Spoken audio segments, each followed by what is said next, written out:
Also, this week in entertainment news, the Southern Poverty Law Center has signed with the talent agency UTA for representation.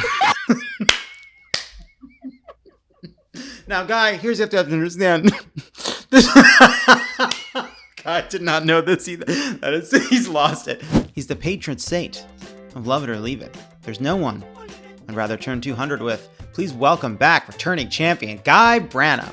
Thank you so much for having me. I've always aspired to sainthood, and comedy political podcast is one of the best things to be patron saint of.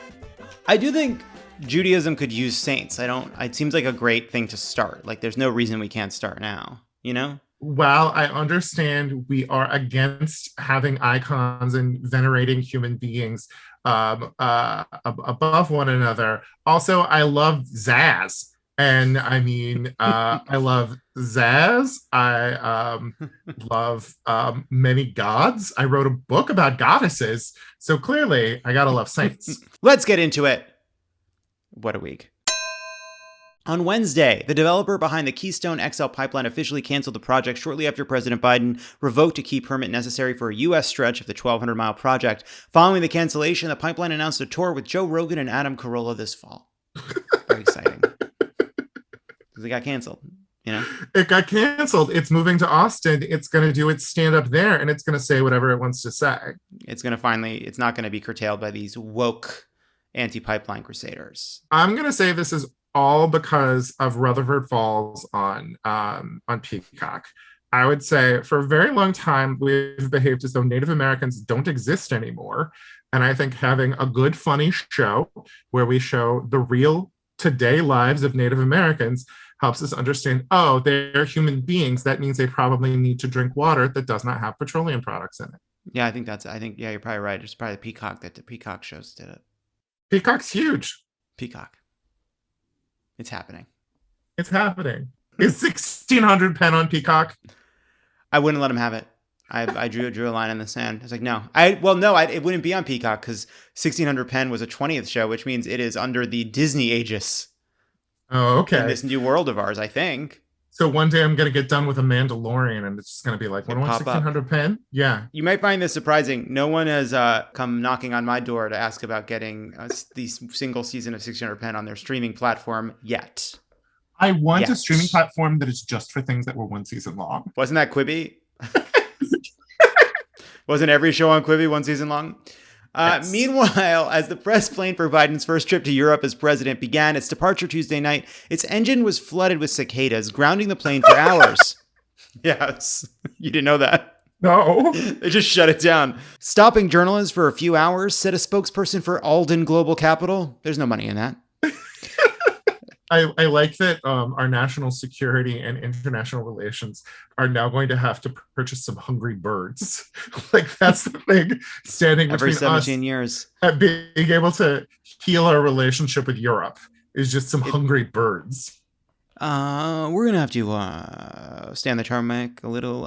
The jet engine sucked in several thousand cicadas. That is disgusting. That is a gross thing. Just spraying cicada innards against the windows. That's how I imagine it. It's very gross. I'm from the West Coast. I've never had to experience the cicada thing. We had huge bugs that just live all the time. They don't wait 17 years to come back.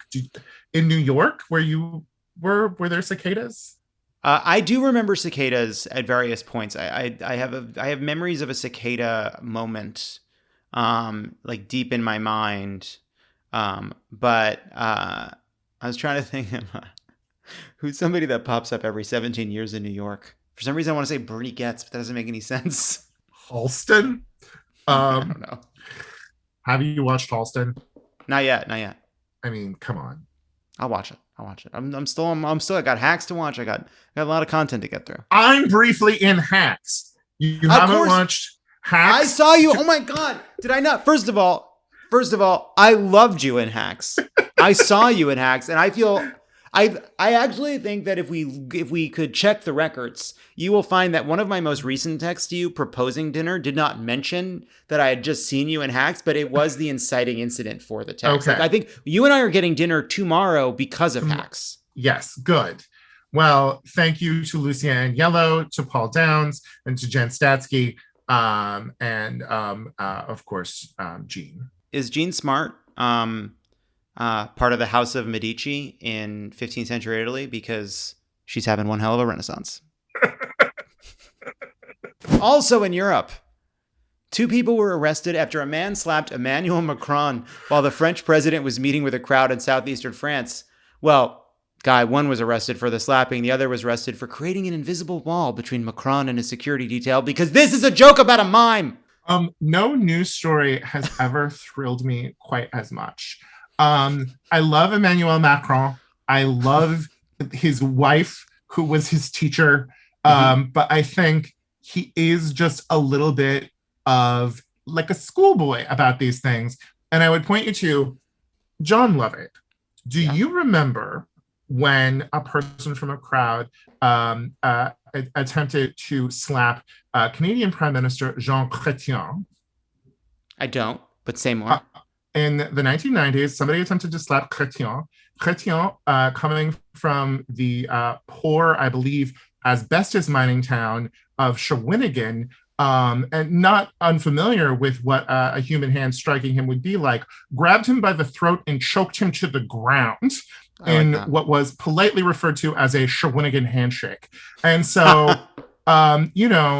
metropolitan France can talk shit at Quebecois accents all they like, but the French boys up there know how to handle a rough crowd. You choke them out. That is an interesting distinction between Quebec and France. I do see that. I do see that making some intuitive sense. Also, this week in entertainment news, the Southern Poverty Law Center has signed with the talent agency UTA for representation. Now, Guy, here's what you have to understand. Guy did not know this either. He's lost it. Guy, you have to understand. The Southern Poverty Law Center had like a very tough final meeting with its agent at Hinoki and the Bird and was like, I look around and I see the ACLU with cases that should be my cases. And you know what? No, don't interrupt me. It's not even that the ACLU got that case. That's not the issue. I'm not going to get every case. That's the business. It's tough. I get that. I've been around a long time. It's that I didn't even know about the case. You didn't call me to tell me that that case was even a possibility. You didn't fucking tell me, and that's your job. This was a discrimination case. I am the Southern Poverty Law Center. This was a discrimination case in Tuscaloosa, Alabama. I was put on this earth to do that case. That's what I am. That's what I do. People know that. That's what I'm supposed to be. That's why I hired you. Oh, you always say that. Hulu's interested. None of this shit goes anywhere. I'm sorry. We'll always be friends, but I'm moving on. That was a play I call the Southern Poverty Law Center fires CAA at Hinoki and the Bird. Thank you. I blanch at how much I have had that exact conversation with every manager or agent I have fired. I'm also excited that the Southern Poverty Law Center is looking to get into comedy, clearly. Like UTA, I mean, it's where all of your biggest names in comedy are. Is everyone going to make content? Is it like, if you want to catch that, you got to check out Amber Alert Plus for, what are we doing here? I am fascinated to see what we get on the Southern Poverty Law Center's streaming channel. What sort of content are they going to pick up? That is very ridiculous. I respect them so much.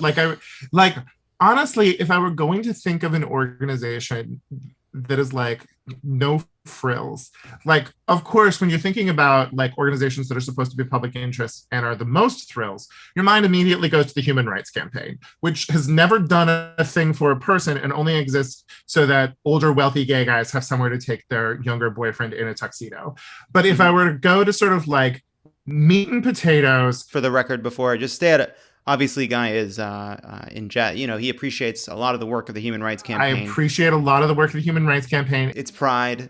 I'm poking my own community. Mm-hmm. I'm calling them in. I am challenging them to do more work that benefits our society and not just giving awards to Sharon Stone. Sharon Stone has a lot of awards. But like Southern Poverty Law Center, I'm pretty sure they're just working on trying to make sure that there are civil rights south of the Mason-Dixon. Here's what I don't. Is there an IP play here? Like, what are we talking about? I'm interested. We'll see where it goes. We'll see where it goes. And if you're somehow associated with the Southern Poverty Law Center and you don't appreciate how I've represented this UTA deal, you can let me know. But I have to say, it's just a surprising sentence to see in the world. Also this week, the FBI was able to recover ransom money paid to the Russian hacker group DarkSide by gaining access to one of the gang's Bitcoin wallets. But that story was going around, but on closer inspection, it looks like DarkSide got to keep 100% of their cut because, and I didn't understand this, DarkSide is actually a ransomware developer and they use an operating model called ransomware as a service. So DarkSide gets a 15% cut for the malware they created, and the rest goes to the customer who is responsible for actually infecting the computers with it and negotiating the ransom and doing the actual crime. So what happens is basically if you have the interest in attacking somebody with ransomware, but you don't have the know-how, you can basically rent. It's like Amazon cloud services for ransomware. But so anyway, since the authority sees 85% of the ransom from a single Bitcoin address, it suggests that DarkSide got its cut, but the actual hirer of DarkSide didn't. Isn't that interesting? I love a swindle. Uh-huh. I think this is why we should have unregulated markets because, if there's a demand, there will be a supply. Good for you, capitalism. You're really solving this problem. Also, this is not DarkSide, the bad guy from the Marvel Cinematic Universe, right? Correct. It is different. It is a different DarkSide. That's okay. Right. Mm-hmm. Glad you asked that. Thrilled. Also, was really excited by the boom and now bust that we have in Bitcoin. I think nothing could be better for our economy than pointless bubbles of value that are pushed along by canceled comedians in Austin. Not to mention billionaire electric vehicle tycoons. It does seem as though, like, hey, I have this idea, and it's for a currency that requires the energy of the nation of France, and it is basically only really useful for criminals. It's like, okay, I don't know. I'm not sure. I think that's a very good idea. Guy, now it's time for gay news. The Biden Justice Department says it could vigorously defend a federal law allowing religious schools to discriminate against LGBTQ students. That created quite a kerfuffle online, but as Mark Joseph Stern writes in Slate, the DOJ looks to be taking up the case in order to prevent discrimination from getting even worse because an anti-civil rights group called the Council for Christian Colleges and Universities asked a judge to let it take over the defense of the law on the grounds that it didn't believe the DOJ would vigorously defend it because the Biden administration can't get enough guy-on-guy action.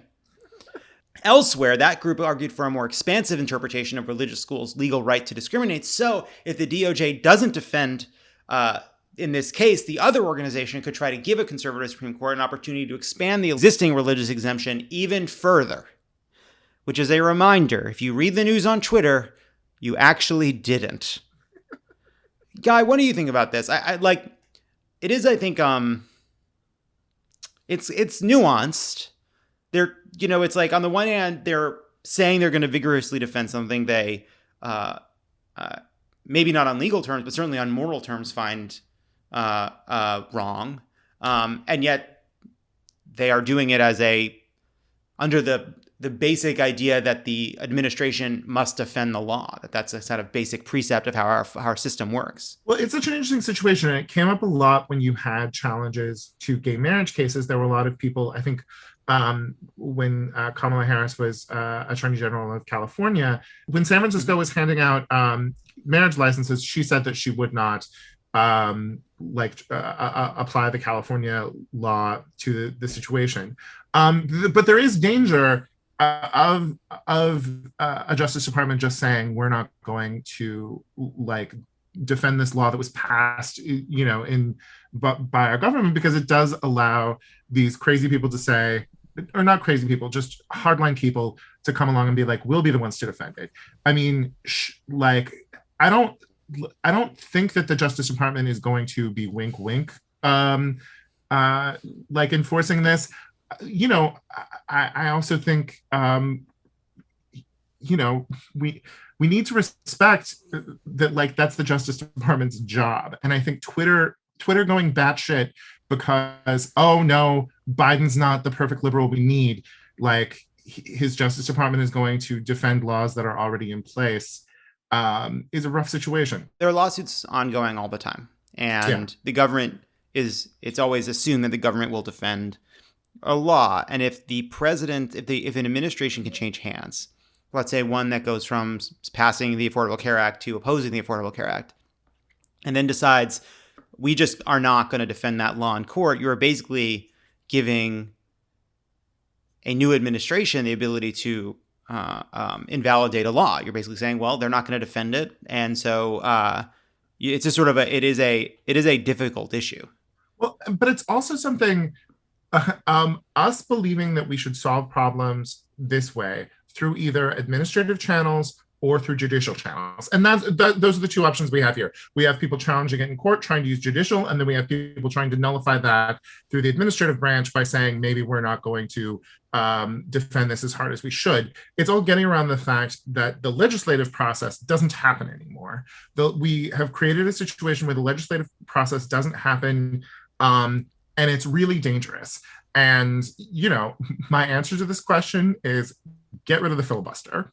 Like, get rid of the filibuster and make a new state or two, because we need to do something so that there can be legislation in this country so that our laws will reflect the will of a majority of this country, which currently there's some shit in the way of. Speaking of the will of the majority, support for same-sex marriage has reached an all-time high, with 70% of Americans supporting its legal recognition. The data came from a scientific study of the roughly 3,000 people who have asked me when my fucking wedding is. And we don't know, Guy. That's the answer. All right?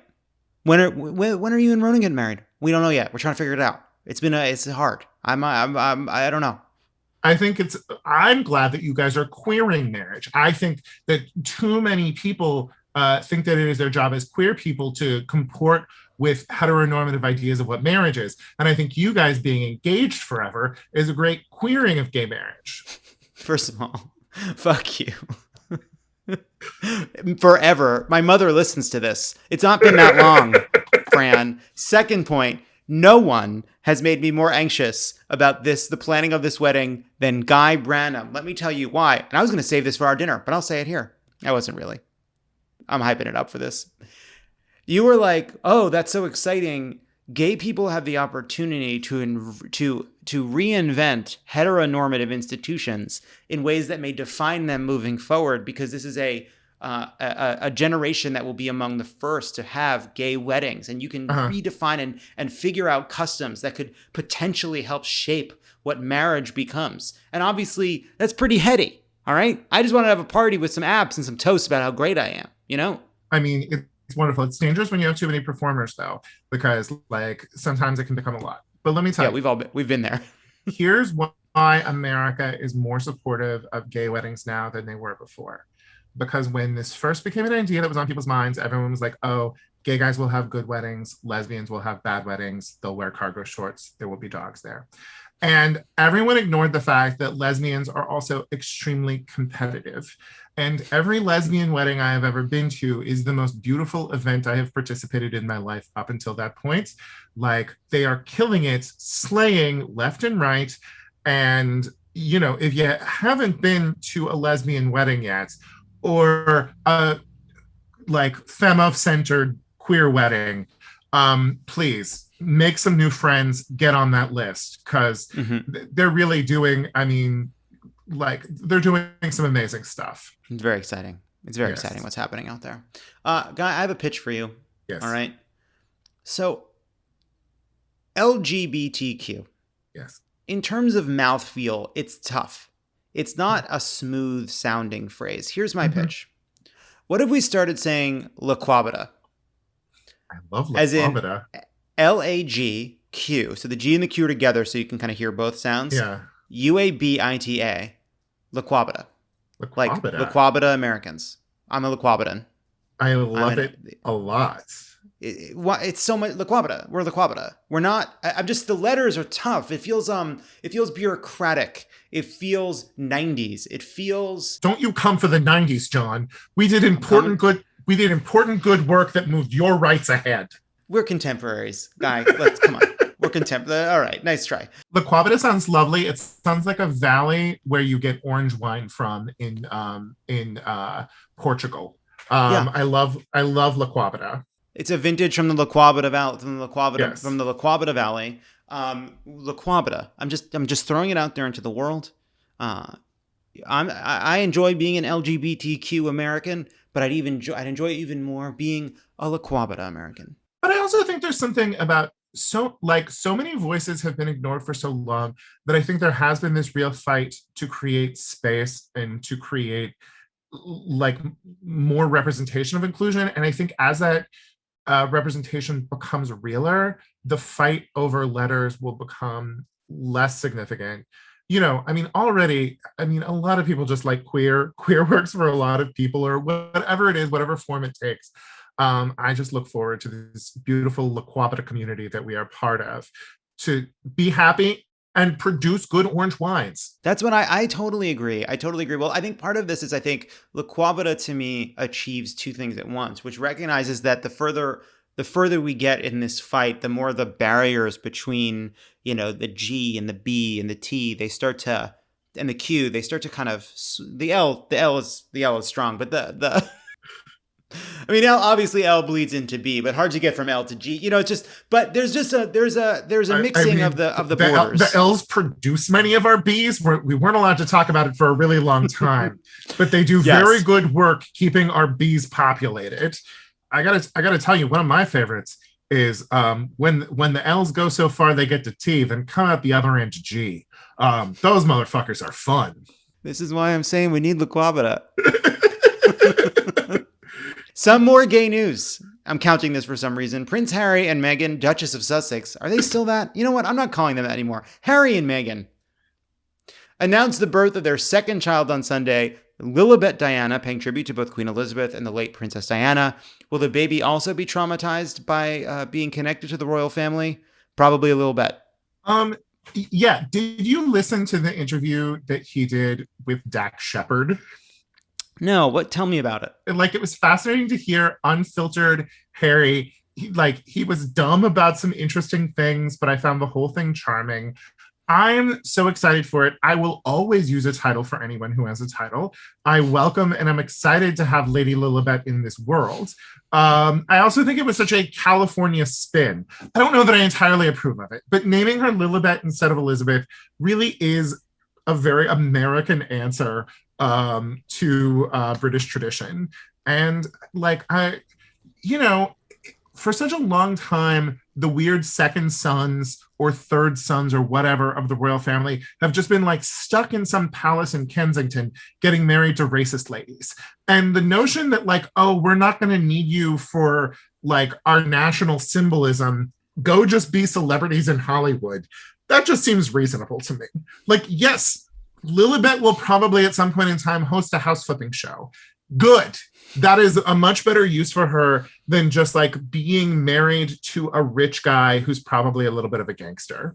And that's gay news. Gay news. Guy Branum, thank you so much for being here at our 200th episode. Can you believe that? Congratulations and mazel tov. I'm very excited for you and Pundit. To 200 more. To 200 more. To 200 more. Next year in Jerusalem. Next year in West Hollywood. Next year in West Hollywood, for sure. Next year live in West Hollywood. Yes.